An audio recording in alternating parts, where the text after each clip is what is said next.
Hi guys, it's Sherry. Today we are going to be playing with some clay and trying a Mokume Gane. So I ended up playing around with some new stamps that I got. So I got like a peacock feather and then these really cool shapes as well. But these are the samples that I did. I did not shine them up or anything like that yet. I just want to play around and try something different. So what I am going to do this time is I'm going to change the colors up slightly, but I also made my clays different thicknesses. So this right here is my third thickest setting on my pasta machine. And I went thicker with this one because I really want the green to pop. I also went, this is my fourth thickest. I went a little bit thicker on the pink because I really want the pink to pop. And then this one, I did my fifth thickest. I did this one, my fifth thickest. And then this one I did on my fourth thinnest. So this is just going to be the top layer. I didn't want that one to be too much. So I just kind of went very thin on that one. So I'm just going to take my large square cutter and I'm going to cut out each one of these. Now I haven't tried this before, but I kind of wanted to experiment and see if the layers make a big difference on the thickness. Okay, so I'm going to put my thickest layer on the bottom.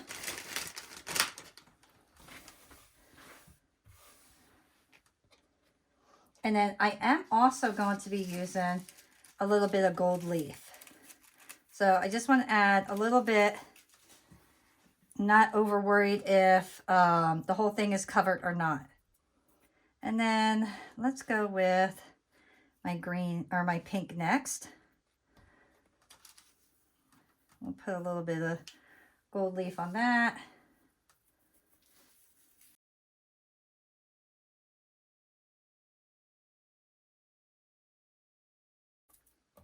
Then we're going to go with this bronzy. And I just grabbed a bunch of my scrap to do this. So my colors, the only one I didn't use scrap on was my green. All the rest, you know, they got like gold leaf and sparkles and stuff like that in there. And I'm okay with that. I just wanted to use up some scrap and try something new.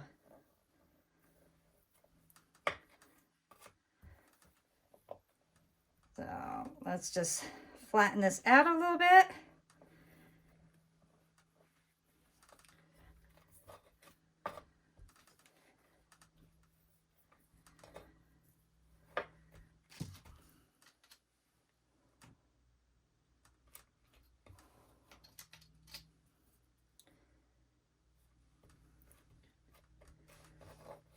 I love how that always looks so cool there.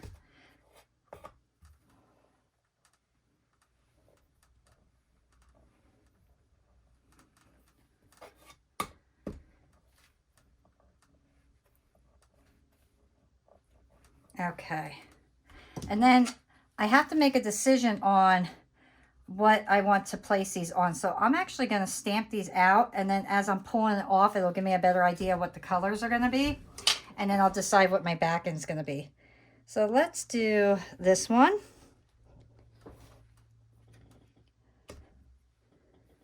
And I haven't, let's see, which one did I play around with?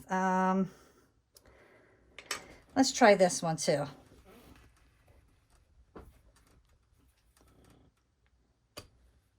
And I'm pressing pretty far down. So I'm going to do this two different ways. And I'll show you what I mean. So this particular one, I'm actually going to start pushing it back together. And I'm going to do this slowly so I don't distort the piece too much.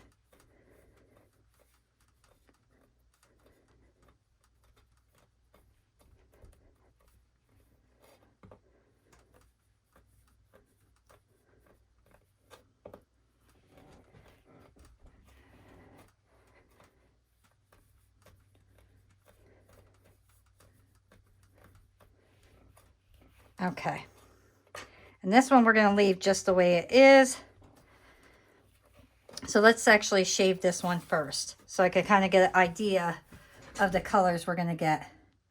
So I'm just going to take my blade, hold it closely, and then I'm going to start taking very thin layers off. And then put those off to the side.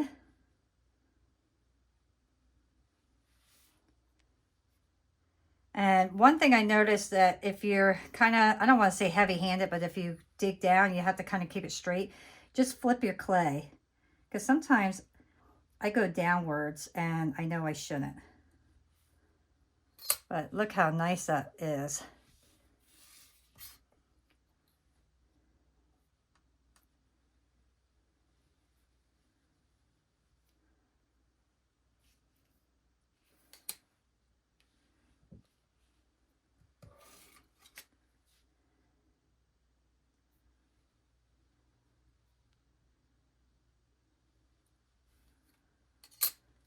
Do you see that? Look how cool that is. That feather looks so nice.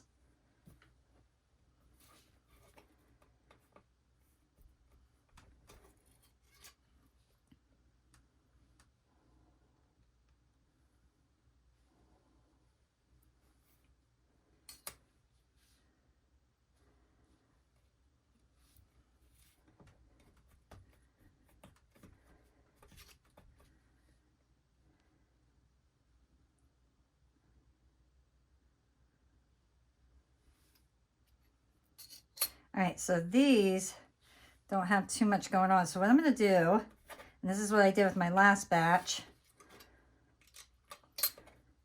is I'm going to put those right back together. I'm going to kind of flatten this all out.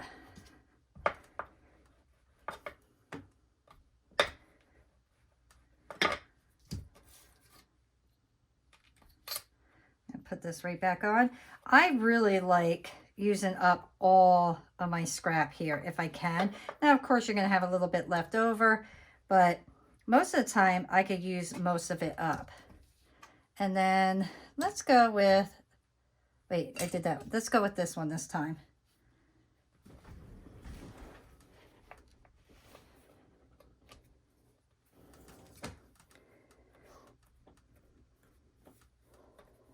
And then I'm going to push that all back together again.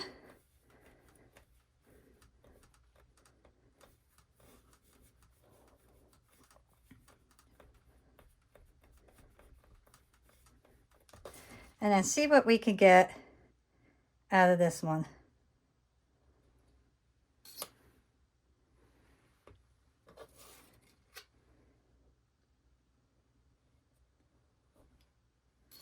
So this time we're just getting a bunch of swirls. I really love the results of the feather.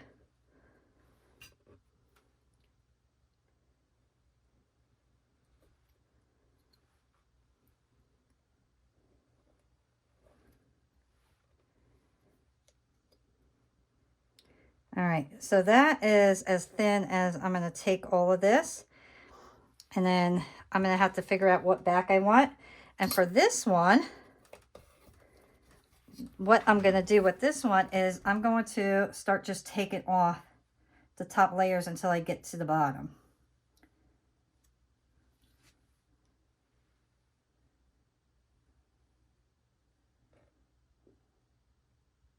Ah, it stuck to my finger.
I'm going to take off these little areas down so I could get the colors, but I want to leave the middle exactly the way that it is, but I want the colors to show through those little triangles.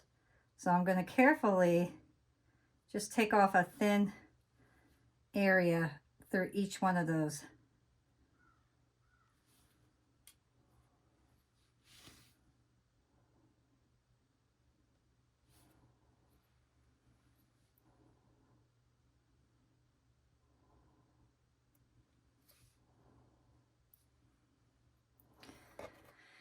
Go this way.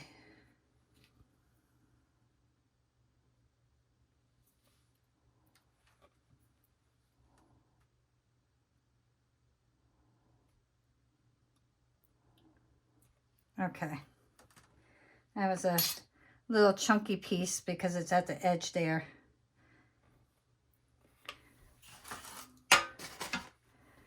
So what I want to do with this one is really just burnish it and get it all nice and flat.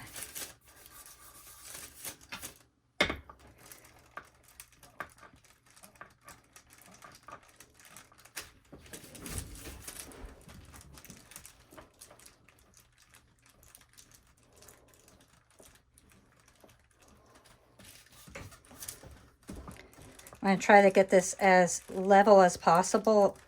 This way, when I cut it, it's fairly even. That feels good. I love that. That looks really cool.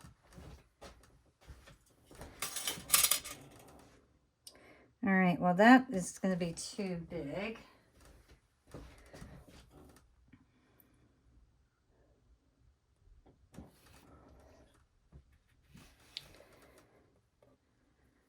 Okay.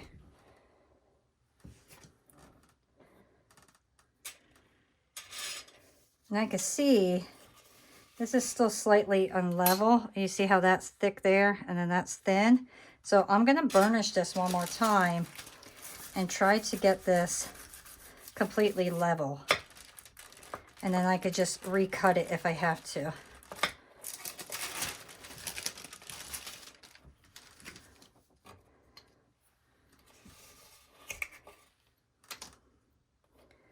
Okay.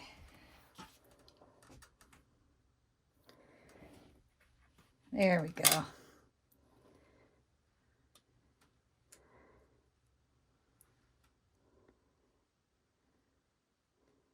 Okay, so that doesn't look too shabby.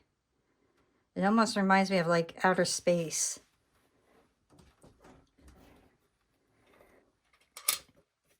What I'm going to do next is grab a lot of this scrap and I'm going to run it through my pasta machine and see what I could come up with for a back.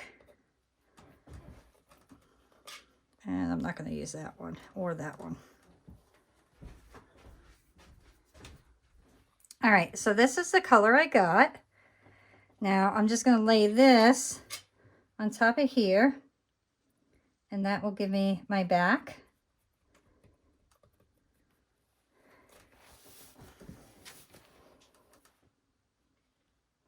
And I'm going to smooth this out the best that I can.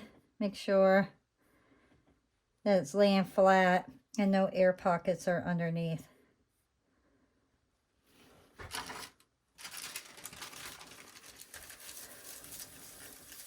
And doing this will make your clay spread a little bit, but that's okay.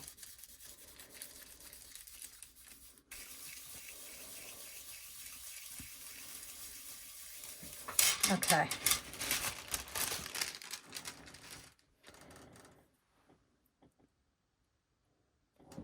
And let's cut that.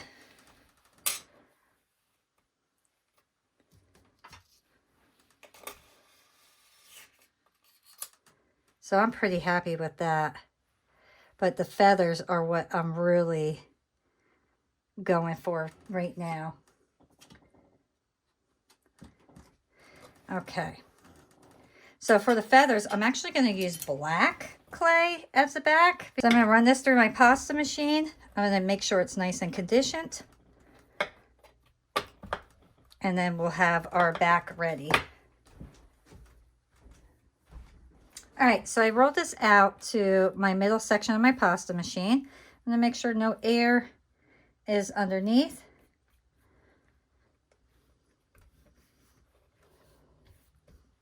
And then I'm gonna start placing my pieces on it. Let me get the air out.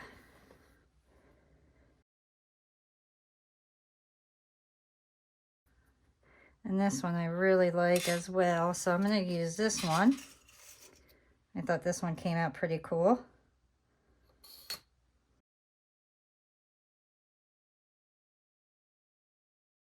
Let's do it like that. Okay.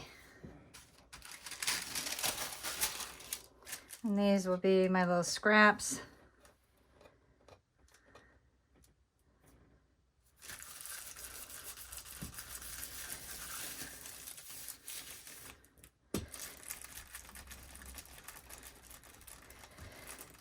I am going to run this through my pasta machine one time just to make sure that it's all the same thickness. But I want to get everything kind of placed on there first. And I'm not going to fold it. You just do one pass through your pasta machine. So right now I have it on my middle section. I'm going to keep it on my middle section. Okay. Look how cool that looks. That looks really neat.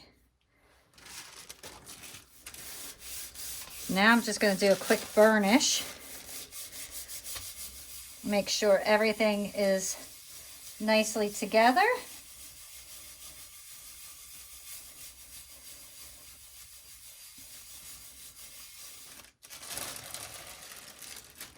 All right, so now you got to decide how you want to cut these. And I know a couple of them I definitely want to use like a bigger cutter. Like this one's really neat. I'm actually going to use a few different cutters just to show you. All right, so I'm going to try these ones because I think I could get a couple good ones that are somewhat matching for earrings.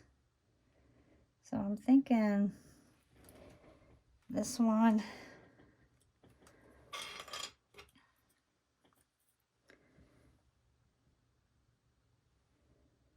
And something that's similar. I'm looking for like the colors that are similar.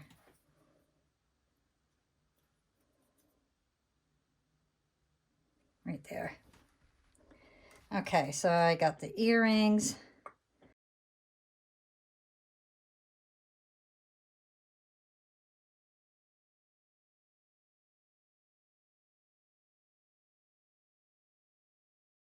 Okay, so those are the ones that I really like. So that's what I'm going to do with that. My black clay is sticky today. All right, so let's see what we got here.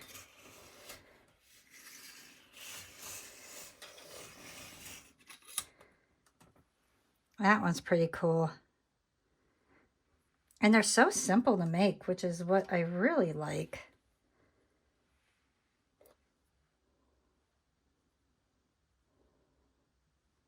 That one. So this is one of the feather ones, which I really like. I think that's super cool. And then this one I like too, and that one.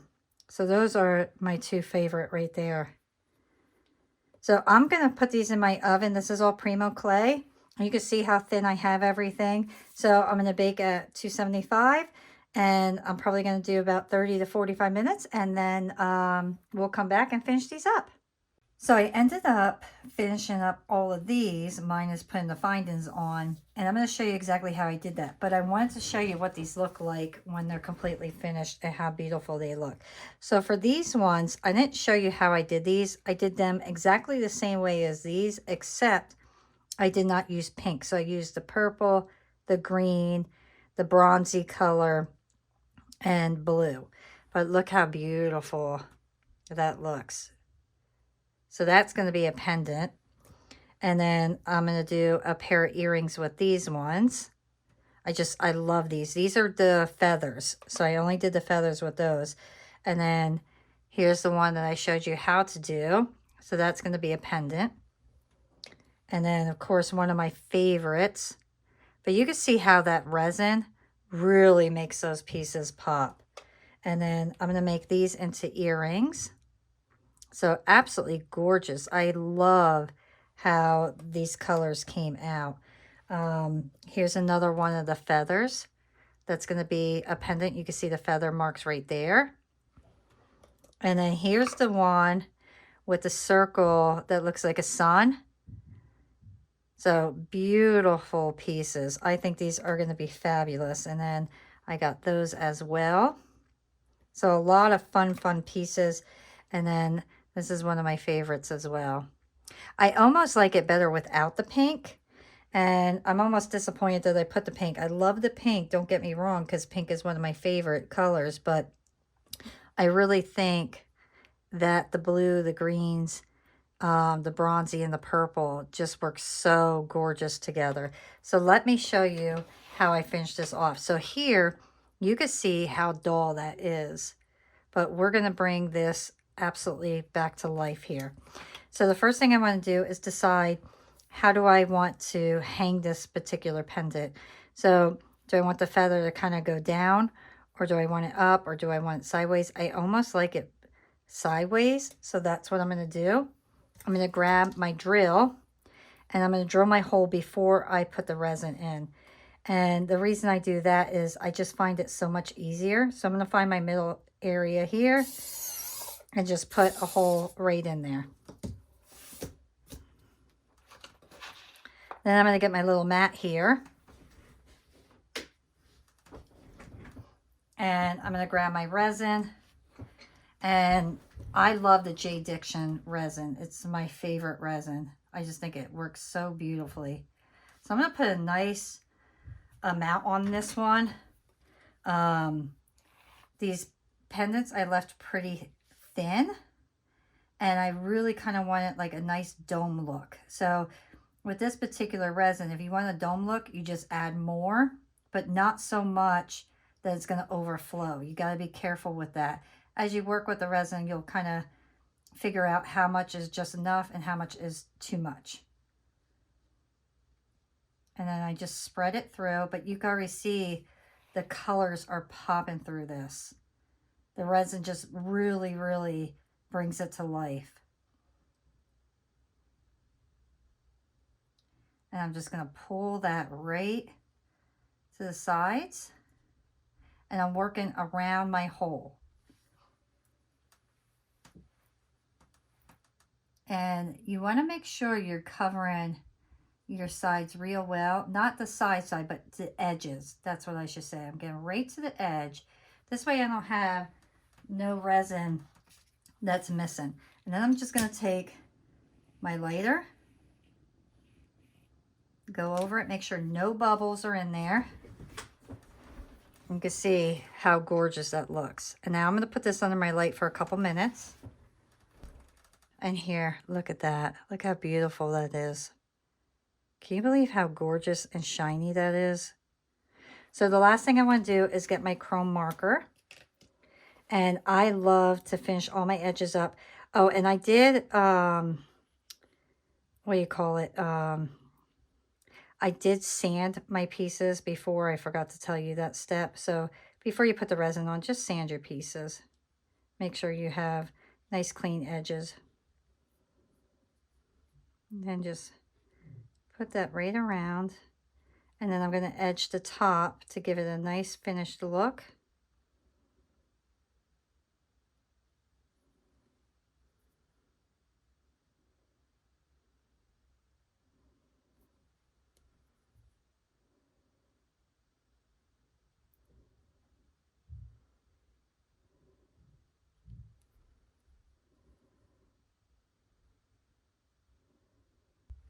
And there you go.